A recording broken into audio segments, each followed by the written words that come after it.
तर सध्या आपण आलेलो आहोत शिवनेरी लेण्यामध्ये। ह्या जे लेण्या आहेत ते आता तुम्हाला सांगितल्याप्रमाणे शिवाई देवीच्या मंदिराच्या अगदी बाजूला ते दिसत आहे ते शिवाई देवीचं मंदिर आहे आणि त्या मंदिराच्याच एकदम बाजूला ह्या लेण्या आपल्याला पाहायला मिळत आहेत। तसा जर विचार केला तर या लेण्यामध्ये बालवयामध्ये छत्रपती शिवराय या ठिकाणी खेळायला देखील आलेले असू शकतात। 17व्या किंवा 18व्या शतकामध्ये एक इंग्रज अधिकारी या किल्ल्यावर आला असता त्यानं त्याच्या डायरीमध्ये लिहून ठेवलेलं आहे। तर या किल्ल्यावर त्या काळी 1000 सैनिकांची कुटुंब 7 वर्ष जगतील एवढा धान्यसाठा त्यावेळी शिवनेरी किल्ल्यावर उपलब्ध होता।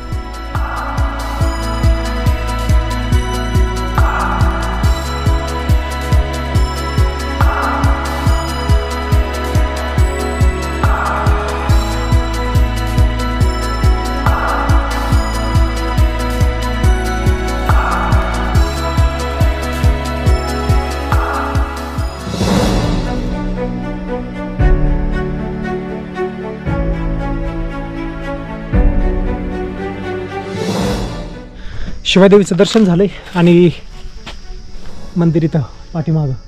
तर मंदिराच्या अगदी खालच्या साईडनं आपण थोडंसं पुढं जाऊ। इथं मला लेण्या दिसल्यासारख्या वाटत आहेत, तर त्या लेण्या पाहून घेऊ आपण कशा प्रकारच्या आहेत त्या।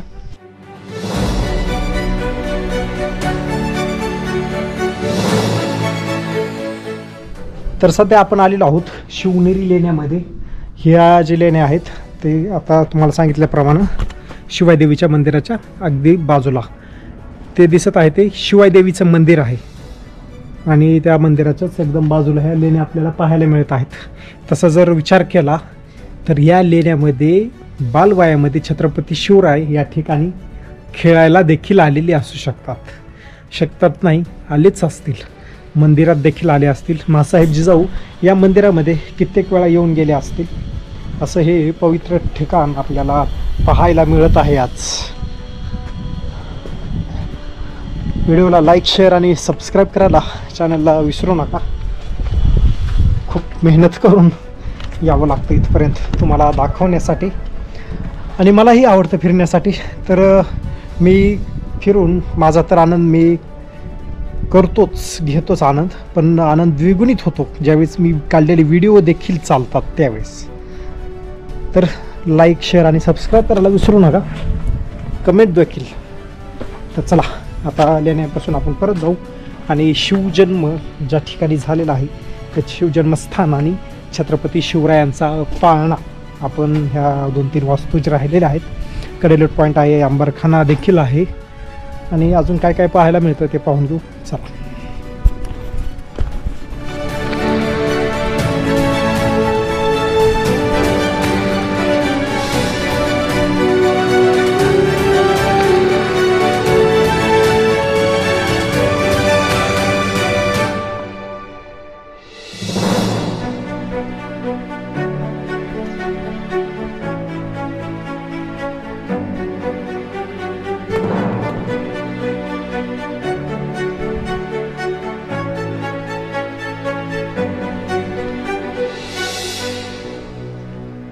आता गडावरील आपला हा 6वा दरवाजा आहे आणि अजून एक दरवाजा ओलांडला की आपण बाले किल्ल्यामध्ये नाही पण किल्ल्यावर प्रवेशच करतो। पुढे गेले की आपल्याला अंबरखाना पाहायला मिळेल।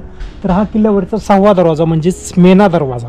तर मेना दरवाजा म्हणजे या दरवाजातून किल्ल्यावर असलेल्या राण्या वगैरे ज्या असतील तर त्यांचे मेने इथून येत जात असणार किंवा या ठिकाणापर्यंत मेने येत असतील।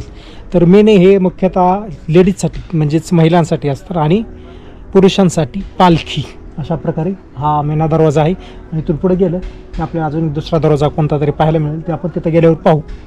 तोपर्यंत हा दरवाजा बघून घेऊ। या दरवाजाला आपल्याला तटबंदी अजूनही भक्कम स्थितीमध्ये पाहायला मिळत आहे आणि दरवाजा लाकडी आहे आणि अणकुची दरखे याला देखील आपल्याला पाहायला मिळत आहेत आणि मध्ये थोड्या देवड्या पण आपल्याला इथं पाहायला मिळत आहेत।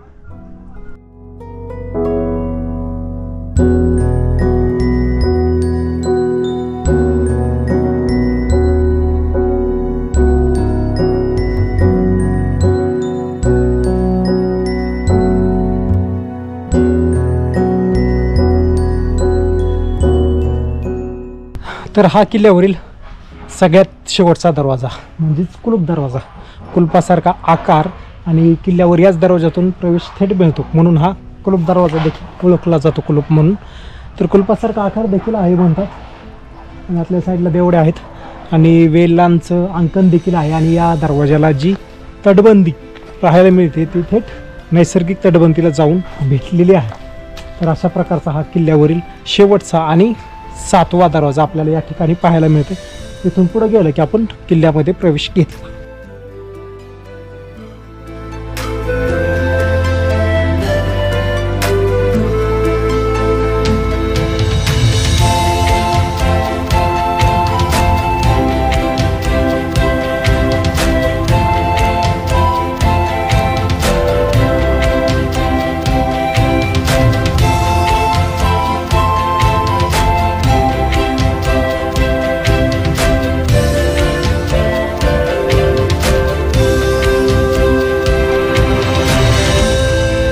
तर किल्ल्यावरील अंबरखान्यामध्ये सध्या आपण आलेलो आहोत आणि एकदम उत्कृष्ट पद्धतीचा अंबरखाना या ठिकाणी आपल्याला पाहायला मिळत आहे.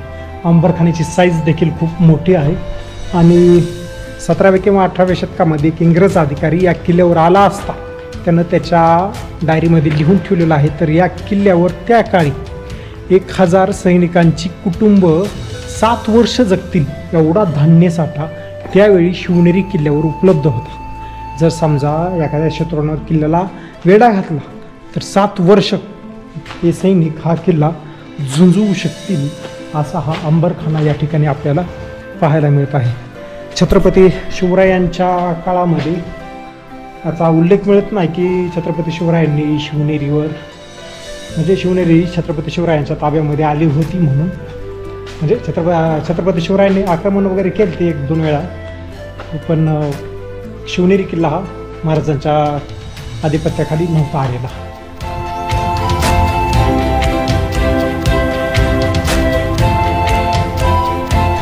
अंबरखान्यातून बाहेर आलं की आपल्याला डावी साईडला एकदम नव्यानं झालेलं एकदम स्वच्छ असं टॉयलेट सिस्टीम म्हणजेच वॉशरूम वगैरे या ठिकाणी आपल्याला पाहायला मिळते. खरंच शिवनेरी किल्ल्यावर खूप सोयी केलेल्या पाहायला मिळतात. दरवर्षी मी किल्ले हे रिपीट घेत असतो तर मला दरवर्षी काही ना काही नवीन या ठिकाणी पाहायला मिळते.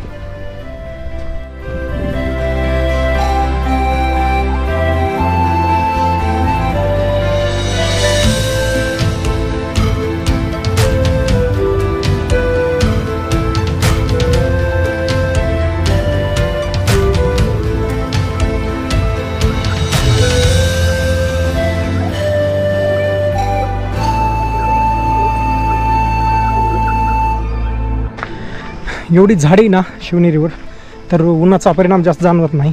आणि विशेष म्हणजे या झाडीला जे पाणी ते किल्ल्यावरच्या टाक्यांमधलं वापरण्यात येते. तर इथं प्रत्येक जागेवर ठिकठिकाणी अनेक पाण्याची टाकं आपल्याला पाहायला मिळतात आणि त्याच टाक्यांमधून या झाडांना पाईपलाईनद्वारे पाणी पोहोचवलं जातं.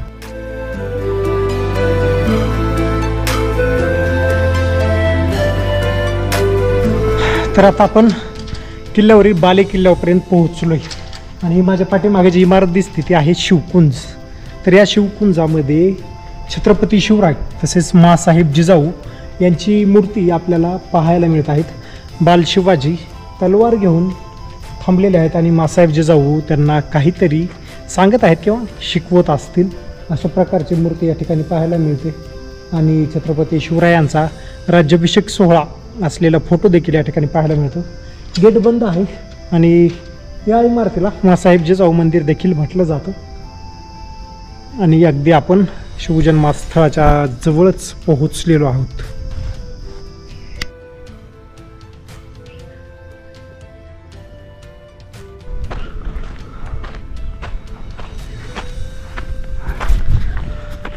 तर चला थोडासा आराम करून झालाय. गोप्रो पण चार्जिंग केला आणि छत्रपती शिवरायांच्या जन्मस्थानाकडे आता सध्या आपण प्रस्थापन करतोय. आणि पुढे गेलं कीच आपल्याला या ठिकाणी एक मुस्लिम स्थापत्यशैलीची इमारत आपल्याला पाहायला मिळते. आणि पुढं आपल्याला काय ओके ड्रिंकिंग वॉटर तर आहेच, पण हमामखाना देखील आपल्याला या ठिकाणी पाहायला मिळतोय. तर छत्रपती शिवरायांचं जन्मस्थान आहे, इथं राजवाडा देखील असणार आहे. तर किल्ल्यावर राहणाऱ्या माणसांसाठी, राजघराण्यातील लोकांसाठी हमामखान्याची सोय या ठिकाणी केलेली आहे.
तर या ठिकाणी हमामखाना आपल्याला पाहायला मिळतोय.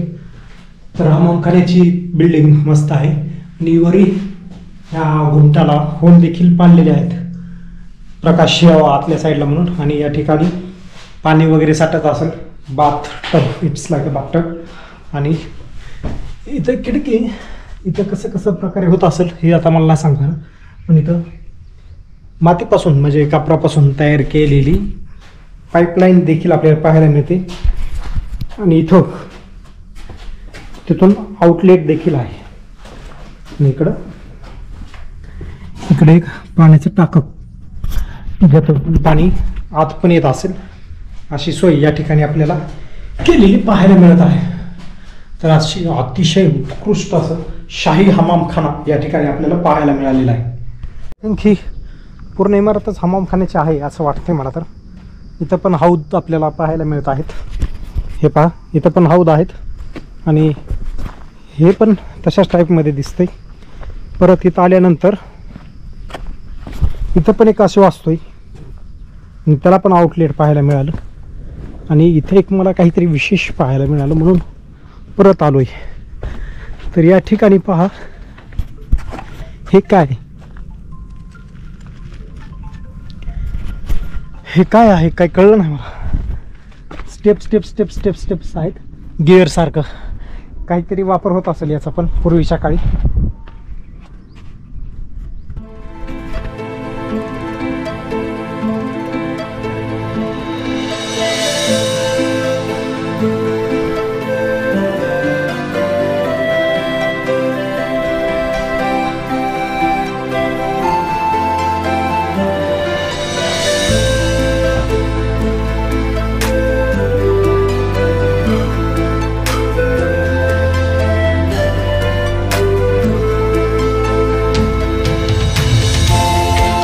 या ठिकाणी अष्टकोनी आकाराचं छोटं पाण्याचं टाकं देखील आपल्याला या ठिकाणी पाहायला मिळालं. मस्त अशा प्रकारच्या रचना बांधकामाच्या या ठिकाणी आपल्याला पाहायला मिळत आहेत.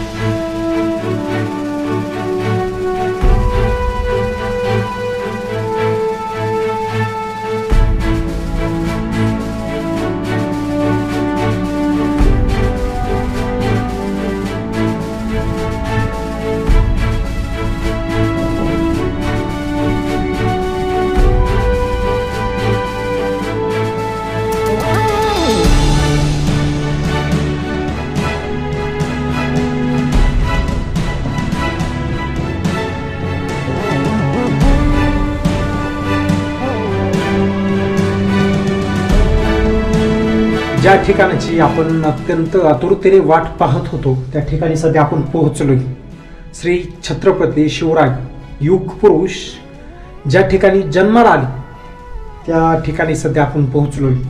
ह्या दरवाजाला लॉक आहे पण दरवाजाच्या आतली आपण शूटिंग घेतली. छत्रपती शिवरायांचा पाळणा स्वतः छत्रपती शिवराय ज्या पाळण्यामध्ये खेळले असतील, झोपले असतील, तो पाळणा आजही आपल्याला या ठिकाणी पाहायला मिळतो. चला आता वरच्या मजल्यावर जाऊन पाहू वर काय पाहायला मिळते. अतिशय थंड असं वातावरण या ठिकाणी आपल्याला फील होते. AC पण फेल आहे. अशा स्थितीमध्ये आपण या ठिकाणी आलोय आणि एकदम स्वच्छ आणि पवित्र अशी जागा आपल्याला या ठिकाणी पाहायला मिळाली.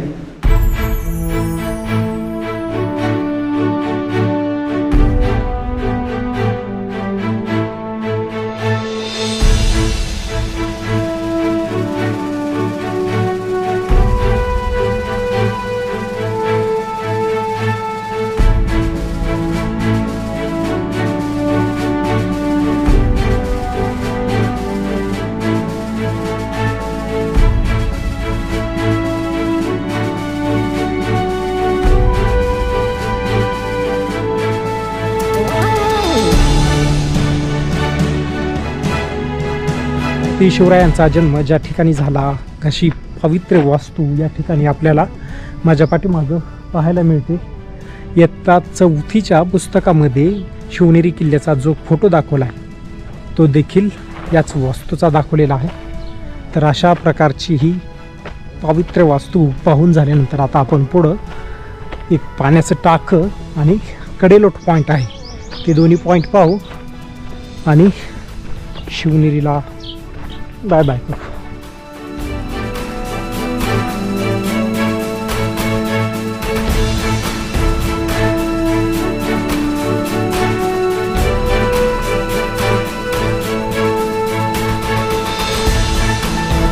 तर माझ्या पाठीमागं बदामी टाकं पाहायला मिळते. या टाक्याच्या एकदम मध्यभागी एक पोल किंवा खांब तयार केलेला आहे. त्या खांबाला छिद्र आहेत. तर ते छिद्र आहे त्या टाक्याची पाण्याची पातळी मोजण्यासाठी. तर पावसाचं पाणी जे आहे हेच पाणी या टाक्यामध्ये साठवलं जायचं आणि पावसाच्या पाण्यासाठीच ठेवलेलं होतं. यामध्ये काही पाणी असं विहिरीसारखं नव्हतं झऱ्याद्वारे त्याचं, त्यामुळं पावसाळ्यामध्येच इथं पाणी पाहायला मिळणार.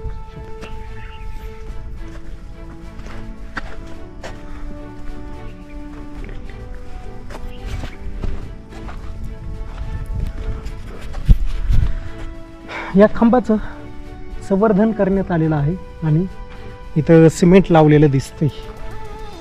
म्हणजे या टाक्याला मला होल दिसत नाहीत याचा तर पूर्वीच्या काळी असेल, कारण बोर्डवर होल मी वाचलं म्हणून म्हटलं, पण होल मला नाही दिसले.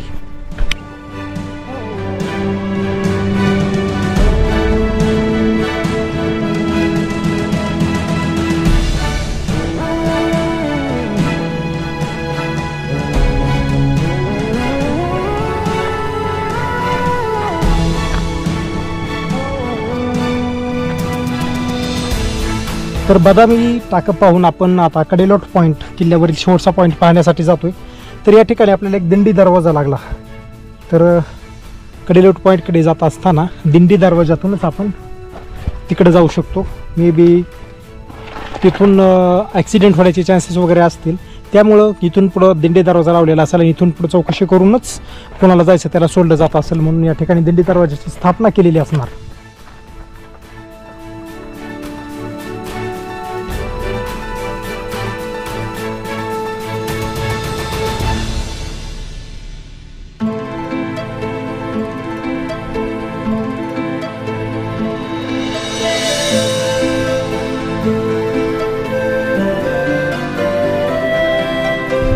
तर कडेलोट पॉईंटकडे सध्या आता आपण आलेलो आहे. इथं आपल्याला कडेलोट पॉईंट आणि तिथून एक छोटा दिंडी दरवाजासारखा एक दरवाजा आपल्याला पाहायला मिळतोय. तर त्या दरवाजातून प्रवेश घेतला की पुढं कडेलोट पॉईंट आपल्याला पाहायला मिळेल. तर ह्या कडेलोट पॉईंटवरून जे गुन्हेगार लोक असतात, ज्यांना मृत्यूदंड भेटलेला असतो, अशा लोकांना इथून कडेलोट केलं जात असेल. तर इथून जर एकदा एखाद्याला कडेलोट केलं तर आदमी सीधा नीचे नाही, सीधा ऊपर आएगा. तर असा हा कडेलोट पॉईंट महाभयंकर दिसतोय इथून.